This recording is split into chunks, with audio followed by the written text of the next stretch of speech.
squishy-ishy. Update on the greenhouse.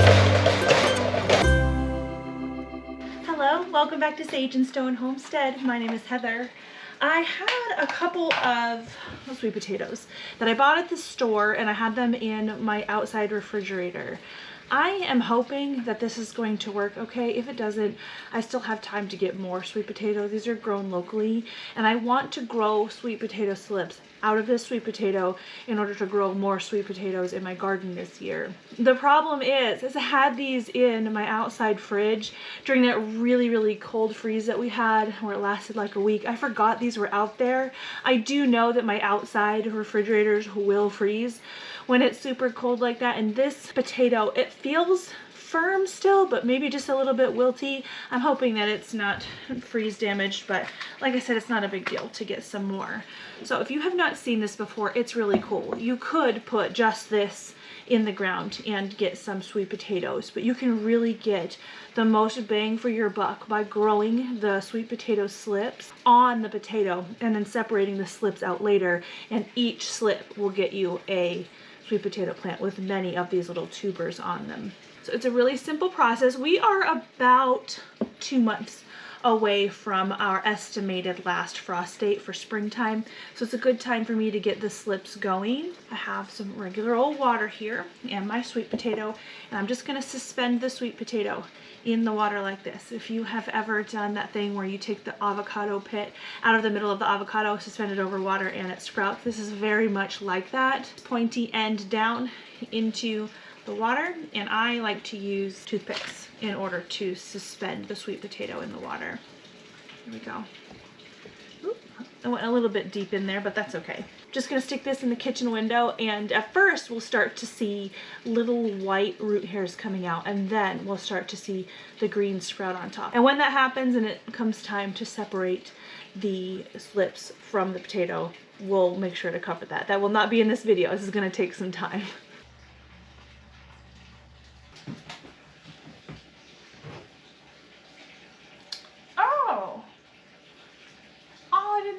Any of that left. Happy surprise. It's hard to see what it says on the top anymore. Gamebird from 2022. So this could be turkey. It could be guinea. I don't think it really could be anything else. But what I was going to make for dinner was actually rabbit fritters. But we may change our mind and do gamebird fritters. I thought this was a can of rabbit sitting up there, but it's not. That's cool. Once upon a time, we had lots of guineas, and they were roaming around doing what guineas do. We really like guineas because they are awesome at really cutting down the tick population. When we had these guineas, this is labeled 2022, we did not have a fence between our house and our neighbor's house, and the guineas were getting over onto his side and eating his calf feed out of the creep feeder, and that was no good. We could not stop them from going over there, so this is what happened to them. I don't know where my little can opener went. That's okay. But I really want to get some more guineas this year and try to free range them to a point. I imagine I don't want them scratching around in my garden either. The other guineas didn't do that, but who knows, if they don't have access to next door, they may get a little bit curious around here. But I'm willing to try that again because the ticks are bad, and you know, we're not that far away from tick season. I like to save the broth because I put it in any number of things. What I've been doing lately is actually making little dog treats. We have this little silicone dog treat thing. Nugget's taking a nap right now, or else I'd show you. But these, whoops, little pucks go right in here, and it closes up, and he has a grand old time licking away at these. So lately that's where this broth has been going. Now, fritters is one of those easy things that you can do with your canned meat, probably of all types. Maybe not ground meat, but you know, canned pork, canned chicken, canned game bird or rabbit. This will work really well. You could do canned fish as well. It's one of those things that I really like to do for busy nights when I don't really want or have the time to start the oven. Maybe it's too hot outside. Right now, it's just a little bit later in the day and I haven't made too much of a plan. Now, I did make some hamburger buns and I knew I'd do something with those with dinner. This morning I made one of my favorite things. I need to make a dedicated video on it. It's the pumpkin scones that we make with our Dutch fork pie pumpkin. And while I had the oven on for those, I went ahead and made some of the buns as well. It's been a little while since I have made the sourdough sandwich loaf. I have been feeding my sourdough starter, but I keep forgetting to start the sourdough in enough time because you have to get the dough going, and then I need to knead it about an hour after I start it, and I keep not thinking about it till like 10 o'clock at night, and I'm not staying up till 11. We're still getting into the groove of life with our new puppy. But anyhow, I did make some yeast rolls, and so we are going to use that for our bread tonight. This here is definitely a turkey leg. It's got all these like bony tendons in it. This is the one thing I do not like about turkey. It's delicious, but those little hard bony tendons do me in. I do have a chick order in. Can't remember the hatchery that I actually went with, but I could look it up in my email. But we're getting some chickens, some turkeys, and some laying ducks. And I plan to get some guineas locally. The minimums on guinea for the hatchery were kind of wild, and they actually wouldn't ship until June. I'm sure that has something to do with the natural laying cycle of guineas. I'm just gonna find them locally when they're in the local farm stores here. If you've never had guinea meat, it's delicious. It's a lot like quail, except for they are a lot bigger. Guineas are awesome foragers, so their meat has a really nice dark quality, and it's lovely. I know a lot of people raise guineas and keep guineas just for the tick benefits, but raising them for meat would be a worthy use for them for sure. They actually lay and set eggs pretty well too. So if you can tolerate them, you know, in your garden spaces and with the little bit of noise that they make and all that, it could be a nice little sustainable food source. So obviously I have canned this meat bone in. It is the way that I prefer to can meat. It's just how our animals come, with bones in. Very rarely will I debone something before I put it away. But poultry, or birds I guess, are just, they're not too bad. Bunnies can have quite a lot of little tiny bones. Usually I will solicit the help of my daughter, who likes to take the bones out of the canned rabbit. But all the kids are playing outside now, and that's good. We're just gonna let them. Okay, so that there is all the meat out of the jar. And this time of year, we are not getting too many eggs. Every February, even though I keep lights on my chickens so that they are stimulated to lay eggs, they always take a break in about February through about mid-March, and then they really start laying again. But I have these freeze-dried eggs that I will use. I'm getting a little bit of egg every single day, but I'm saving them for our Sunday breakfast. So the freeze-dried eggs are really coming in handy. I'm just gonna add everything straight to the whole fritter mixture here. It'll all come together just as well. The ratio for freeze-dried egg to water is 2 tablespoons freeze-dried egg to 2 tablespoons of water, and that equals 1 egg. So I've got 4 tablespoons of the freeze-dried scrambled egg. This was freeze-dried while it was raw. And we're definitely coming into that time of year where I will replace almost all water in recipes if it makes sense with milk. And so instead of a 1/4 cup of water to rehydrate our eggs, I'm going to use the milk. It'll help make it more rich. And use a tiny bit of milk. Definitely want to season it. I've got this seasoned salt that we like to use. It's called Farm Dust. Good helping it out. Got this much green onion powder from the green onions that I freeze-dried last year. This has actually lasted me a really long time, because you don't need much. And it's like crammed in this jar. I feel like it's basically never ending, because as I pour it, it fluffs up a little bit, but it was so crammed before that it just looks the same.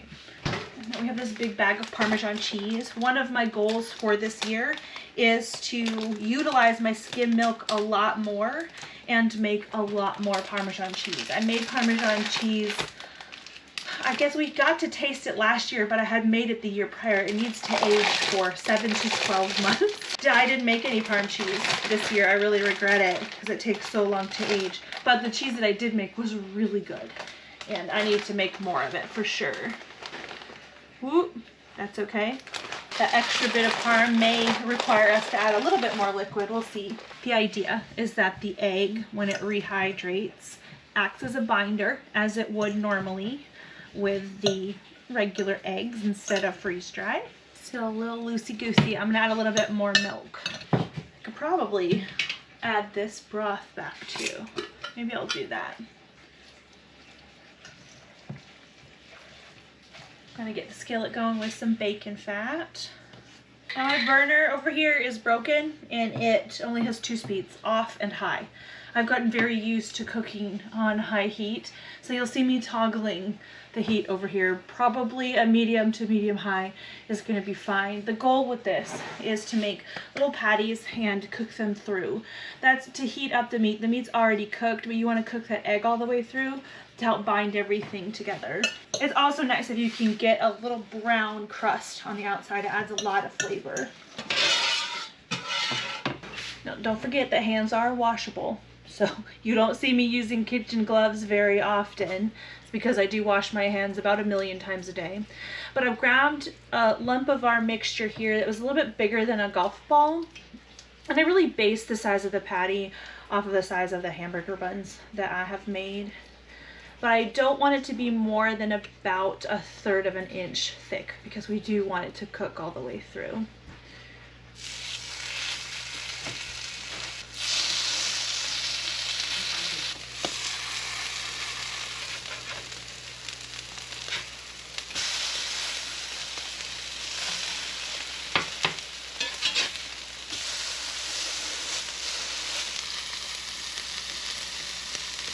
Something that I have done that is really delicious, especially if I'm noticing that maybe my meat is a little bit drier, is after that first flip, when you've got this nice lovely brown crust on the top, add about a 1/2 pat of butter to the top of each. It melts down in and adds a lot of moisture and nice lovely luxurious fat. Sometimes rabbit needs that. This Gamebird is probably not going to need that.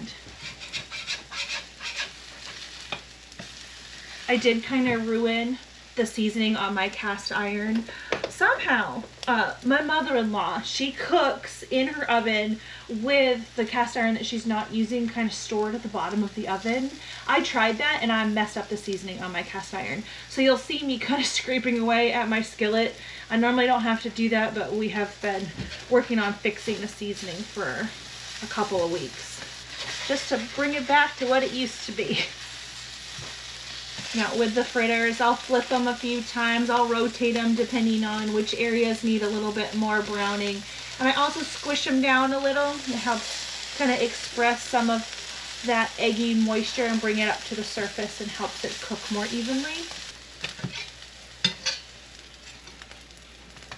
I know that the fritter is done when I can press on it with my spatula, and what's coming up doesn't have that egg color. It is clear. That's how I know my egg is cooked. Just put it to the side. I think what happened with my cast iron versus my mother-in-law's cast iron is a lot of our cast iron is seasoned with animal fats. And animal fats have a lower smoke point than something like olive oil. And so her pans are probably seasoned with something like olive oil or something that has a higher smoke point. And when I left this pan in the oven, I was doing things like baking bagels, which are baked at a very high temperature. And I think that just trashed my seasoning. Now my pan is too hot, but I'll get the rest of these cooked up. Okay, so a lot of times we will top these based on what we have on hand. And this time of year, there's not a lot of fresh on hand, but I have been making my jarred sprouts. You do not need to even have any kind of sunlight coming into your home to grow something fresh to eat. I highly recommend growing sprouts, even if you don't have any access to outdoor space or, you know, expensive hydroponic systems for inside the home. This is a very worthy way to grow a lot of nutrition. I have a video on growing jarred sprouts and I'll put it down below. So we've got these. I do have pickled onions, and then of course we've got our choice of condiments. You could also put cheese on this, but because I have cheese inside the fritter, I tend not to. Good afternoon. It is Saturday now and you are messy. we are getting another little cold snap, which we didn't expect that spring was going to come in February. I think it is going to get down into the teens, which it was not forecasted to do when I put my seedlings in the greenhouse, or else I probably would have waited to put them in after this little cold blip. You'd think, Heather, it's a greenhouse. This is what they're designed for. Yes and no. This is not a heated greenhouse, and so it relies fully on capturing energy from the sun in order to retain heat.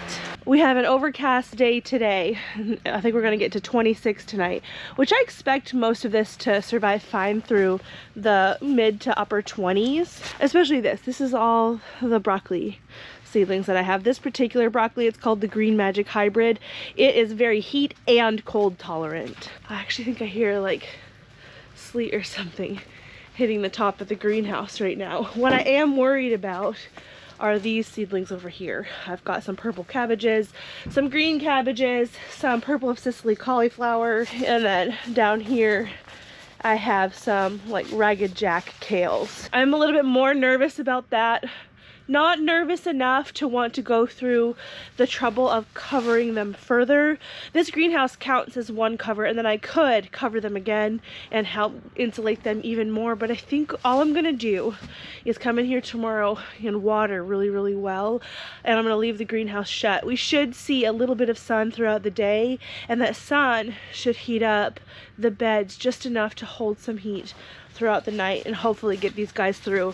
They haven't seen super cold temperatures like this, which is the only reason that I'm worried about them at all. If they had been acclimated to the cold, it really wouldn't be a big deal, but they've had a really cush life inside my shed at very stable temperatures. So yeah, we'll see. I do have a plan B for the greenhouse if these all do die. But for now, I'm just gonna shut the door, retain what heat we can. I do have some rabbits due to kindle. Bao should have her babies tonight or tomorrow. Same thing with Sausage. The last time that Sausage had babies, she had them on the wire. She actually made a nest in that little back corner there. The nest box was set up a little bit different then, and it was cold enough and the nest was not well made enough that the babies kind of crawled out from that corner and were kind of spread all over the wire, and they were all dead. It was 10 of them. I have good faith in her that she will use her nest box this time. You're looking quite round, ma'am.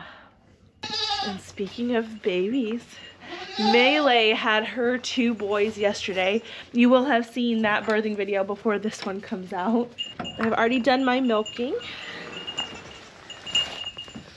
And I've already sat with the babies. Hey, Tonka. How are you, sweet thing? Hi, you coming for more lovins? Yeah. Tonka, Biscuit, and Toddy are the friendliest right now. I'm working on Lindy especially. And you know, I don't think I've actually gone through and told you the names that we have for all the goats. They're just barn names because a lot of them are for sale, but I'll go through that before we check on Melee. So of course we have Tatanka, aka Tonka. Shindy's buckling here. We're calling him Gingy or Ginger. Tonka's brother, this curly brown boy over here, we're calling him Curly. Behind him is Tizzy's black boy. His name, we're calling him Larry. So we have Larry, Curly, and Mr. Moonspots over there. He's Mo. So we've got a little bit of 3 Stooges happening over there. Mo or Mooney. Somebody came up with that. That was a good suggestion. Shindy's Kuklar boy over here. He's either two-tone Chamazé or Kuklar, but we're calling him Grady because he's got a lovely gradient coloring about him, and Grady's actually super friendly too. He does better when I'm actually sitting down. He's so handsome, you guys. So cute. And then back there, the chocolate Swiss buckskin that we have, that's Lindy. Like a Lindor truffle. And then of course there's Toddy and Biscuits over there, but you guys know them. Pretty Grady and Gingy. You boys are cute. Don't lick my boots. That's how we get coccidia. We don't want coccidia. Yeah. Oof. Goodness. I'm sure that you can hear that I have developed a cold. I am watching the goats very closely because all these up and down temperatures are bad for everybody. I think 2 days ago it was 72 here. And tonight's gonna be 26. And then tomorrow night will be 18. It's hard on everyone, guys. The plants, the animals, the people. And that is my zipper. Rude. Rude. Let go. Thank you. Oh, Red girl, I'm excited for you to kid, but let's go check on Melee. She's nursing her boys right now. It's so crazy to see floppy ears. Oh my goodness. I'm not gonna go up to her right now. I don't want to scare her away from nursing them. We want them to get as much of that colostrum goodness as possible. They have not been on the ground 24 hours. And they're so big, look at them. I haven't weighed them yet. I will be doing that after we check on her and putting that in the video that you've seen before this one. So a lot of you probably know what they weigh. At this point, I don't know what they weigh yet. But I do know that Melee looks really good. She's being a really great mom. And she is not necessarily more friendly with me, even though I was here with her kidding and did have a little bit of birth fluid on my hand that she licked off. Didn't really help, but that's okay. We'll keep working on her. Because she's not super duper friendly with me right now, I'm not going to be trying to milk her this year. I'm just going to let her raise her boys, and I'll be working on her socialization gradually. Every time I earn her trust, I feel like she needs to be caught and treated for something. But look at these ears. Hey, dude. Their contrast is so different. Yes. You guys are going to be enjoying that heat lamp tonight, aren't ya? Yes, for sure. Oh, good pee. Look at how pretty and angular those legs are, sir. He's like, dude, look at his tongue. What are you doing, sir? Oh my gosh, they're adorable. So much pee, you must be nursing well. His markings are so funny. They both have that spot on their nose. Good job, Melee. Hey, sweet girl, good job. Good job. I'm also watching Frenzy really closely. She has started to put some milk in her udder. She's due in 2 days. So we'll see. That will probably be in this video too. Probably not her birth, but we'll see her babies before the week is out, I'm sure. Baby or babies. She might just have one.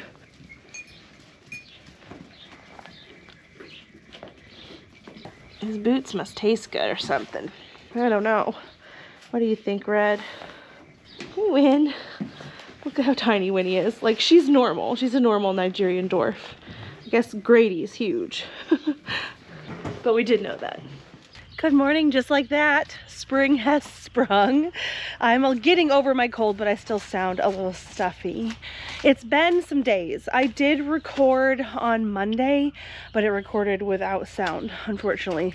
So what I'll do is I'll overlay some of that video with what I'm going to re-explain today. The rabbits did kindle. It did not go well for both of them. I am happy to report that Sausage had her babies in the nest box. We're gonna look at them. But unfortunately, when I came down to check Bao had her babies in the nest. They seemed really all over the place and scattered. There were all 7 of them frozen. And admittedly, Monday, when I came down and showed you guys with the camera, I was really upset. I'm still upset because my experience with rabbits, particularly my Californian rabbits, in the last 2 years has been a very frustrating experience.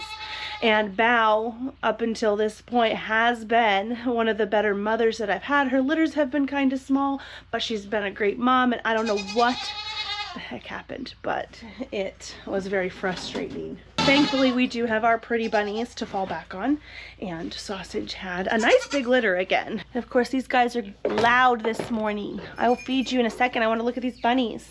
Okie dokie. So these babies are about 4 or 5 days old at this point. There's a whole bunch of them. She had a total of 9. Look at that gorgeous color. Baby. Woo! 1, 2, 3, 4, 5, 6, Oh my gosh, I gotta be careful. 7, 8, and 9. And there's her whole litter. She did have 10, but 1 was dead on arrival, which can happen. It's not abnormal. But these 9 are doing great, as you can see. And that is good. Sausage has been a great mom. We had that one moment of a lapse of judgment on her part. It could have been that I filled her nest too full. I don't know. You always question whether something that happens is your fault, and it could just be the animal. It could just be the way that things happen. But when things happen over and over and over, there's got to be something that changes. And so as far as my Californians go, I'm really glad that I have feelers in with a couple local breeders for silver fox rabbits. A little bit of an update on that. Both breeders had to push out our date of getting our new rabbits. The first breeder, the rabbits that were born, there weren't enough females for us to get a trifecta, and the second breeder wants to fulfill our request for silver foxes that throw a lot of color. So we're willing to kind of push out getting our trio so that we can have really pretty silver foxes, a lot like what you've seen here. Not necessarily with the broken coloration, though you can get some silver foxes with the broken colors, but lavenders, blacks, blues, and I think there's a gold color on silver foxes. Whatever it is, I asked that breeder if I could get a trio that would give us a lot of color, because we really love color in our rabbits, and so we still have to wait. But for now, we have a few rabbits that are doing pretty good. There you go, sweetheart, thank you. So we're giving Bao some rest time after having her babies, and I will breed her again. Beto is bred, Promptly is bred, and Jumper is bred. So we do have some more litters to look forward to. But really, our success rate with our Californians, it's not great. I have 3 separate litters here from these first 3 rabbits, and all of them had litters that were 6 in number. Down here's Promptly's litter. She's our mixed breed rabbit up there. She had 6. We have 5 in the grow out pen, so not too bad. But then Beto's litter, we only have 3 out of the 6, and then Jumper's litter, we have 2 out of the 6. So for those of you that have been asking me for a trio, this is the reason I've not sold trios to you. I can't promise you that I'm giving you genetics that have good mothering skills, and I do not want to do that. I don't just want to sell you a rabbit for the sake of selling you a rabbit. I want to sell you good rabbits that have a good history behind them, and these are just not it. I have them because otherwise I have nothing until my new silver foxes come in. But yeah, it's not something I'm really wanting to sell and pass on to you guys. Here's Frenzy. I stuck Frenzy and Fable out with the herd yesterday. That's another one of those kiddings that happened this week that you will have seen before this video comes out. Frenzy had like a bulging hematoma right after kidding, and it's still there, but it's shrinking day by day, and I do not want to mess with her because I don't want her to associate me with negativity. Poor Frenzy, she's already mad at me, but she is doing great. She's such a helicopter mom. I know, are you mad at me anyway? Fable is doing great. Hi, Gingy. Yeah. As far as I have seen, Fable hasn't been nursing off of Mama Christine, but Mama Christine is here watching over her. You're doing a good job, girl. I say Mama Christine, this is Grandma. Grandma to Frenzy, great-grandma to Fable. Our herd matriarch. She's grandma to many that are in this barn, to include this little dude. What is it about gold goats and eating my clothes? It's shrinking up. She's not gonna let us see, but that's okay. When it comes to milking time, I grab her, I put her on the stand, as I do with all the mamas, and then I've been looking at it, spraying on a combination of, I've got witch hazel now, I didn't when that happened, but I also have an essential oil called helichrysum that I combined with frankincense in some coconut oil, and I've been putting that on it, and it's really helping. I've also been taking her temperature so I can monitor and make sure everything is going okay. She is kind of mad at me. You guys know how Frenzy is. She's normally in our face, but She doesn't like that I've been messing with her. Hi, Fable. Is it nap time? No, Mama wants you to get up, I think. Yeah, we've got a nice relaxing morning. Hi, baby. How are you? Hi, honey. Hi. So Melee has been coming up to me a little bit more. Melee has discovered that she really likes animal crackers. So we weren't sure if me attending her kidding was really going to help her be more social with me. And you know what? I think it took some days, but it looks like it is. I'm going to grab some animal crackers. This means that we're going to get bombarded, but hopefully Melee is in that group. I want to say an on-camera thank you to Heather and Tater for sending 20 pounds of animal crackers to the farm. I can't even pick it up with one hand. Yeah, Frenzy wants this now too. I know, animal crackers for all. Hey, sweet girl.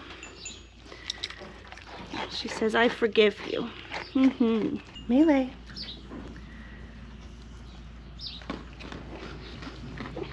You do not need a whole handful of them, but...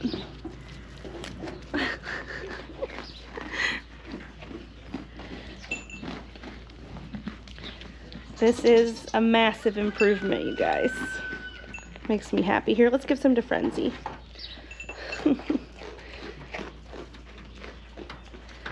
Yeah. That's great. Good job. That's all. That's all for now. Okay? Oh, girls. We had talked about barn names for the babies earlier in the video, but we didn't go over which names won as far as Melee's babies. Got Mr. Long Ears over here. They did get their disbudding yesterday, but you guys voted, and Shrek and Donkey won by a landslide. So I think for obvious reasons. This one is Donkey. And then over here, taking a nap, is Shrek. Hey, sir. Good morning. How are you? They handled their disbudding quite well. And I'll have to get a hold of little Miss Fable in a while. Her buds are, well, you can barely even feel that they're there. You don't want us looking at your back end, do you? Melee, you have no idea how happy this makes me. The happiest. I do need to let Elpis out. I stuck her in here last night. Look at her eating while laying down. Hey girl, how's it going? I guess you're probably okay in here for right now, huh? Elpis is very large. She's due on the 4th. And last night when I was looking at her on the barn cam, she was doing a lot of shifting on her back feet. Elpis will get very, very, very squishy ligaments all over her body when she gets close to delivery. So everything about her just becomes very squishy and gummy, to include her pasterns. Now last year when Elpis kidded, her babies needed selenium when they were born. It was Frenzy and Frenzy's brother. What I'm choosing to do this year, instead of waiting for the babies to be born, is I'm going to give her selenium now, because I can see as she's walking that her pasterns are really squishy. And we do give selenium injections, BOCI, twice a year. I give it in August and in March. So she's basically due for selenium. And while I'm seeing signs that her selenium could need a boost, I might as well give it to her.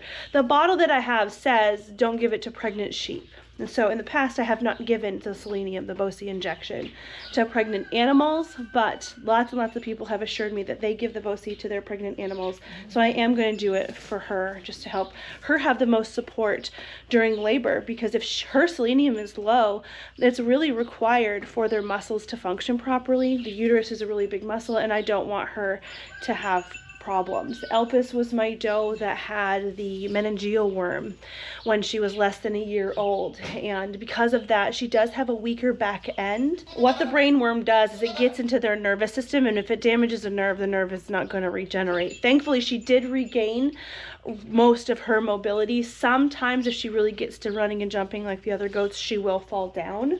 But my vet assured me that she'd be fine to breed. I just want to make sure that I am optimizing her body in preparation for labor. So she's already kind of weak because of her nerves. I don't need lack of selenium to cause further problems. But you're just going to eat your breakfast in bed, huh? I need to get at your feet later, I think. Yeah. Yes, you need a hoof trim as well. So I'll pamper you later. She said, thanks, it's much appreciated. Let me just make sure that she looks good, because sometimes when they're weak in their back end, it can also mean that they are having pregnancy toxemia issues, but no, she's fine. Her pasterns are just kind of squishy-ishy when she gets to walking. Yeah. Are you feeling things? Her udder's massive, but it always is. See? And it's a little crooked. We no longer sell bucks out of Elpis, so nobody worry. I'll be keeping does out of her, though.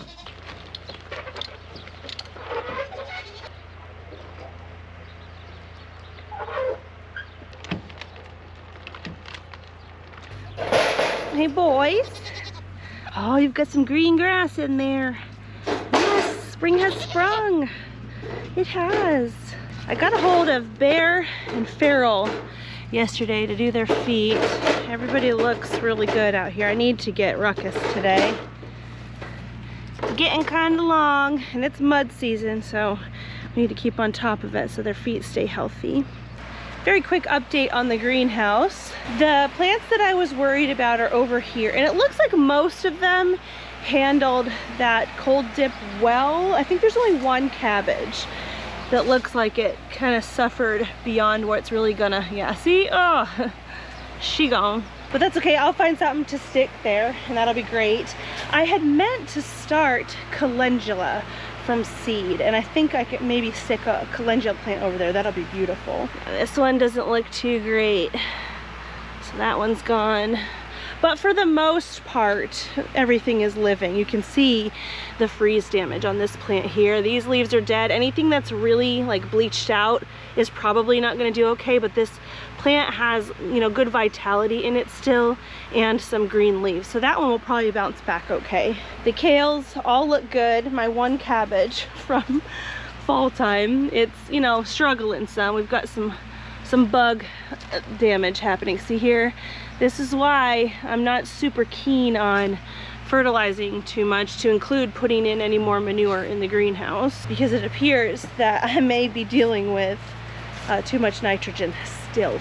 And that happens when you use a lot of manure. Manure is made up of a lot of nitrogen. The broccoli did well too, as I expected. And down here, I have some shallots that we planted in fall time, and they are looking absolutely beautiful. Look at them. Oh, it's stunning.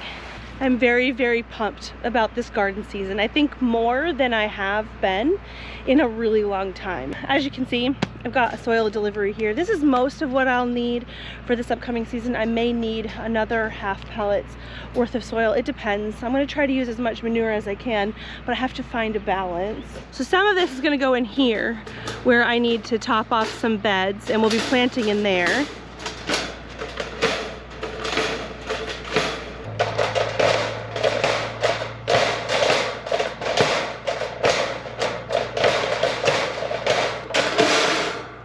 Sir, can you kindly stop? We're trying to talk about the garden for half a second, okay?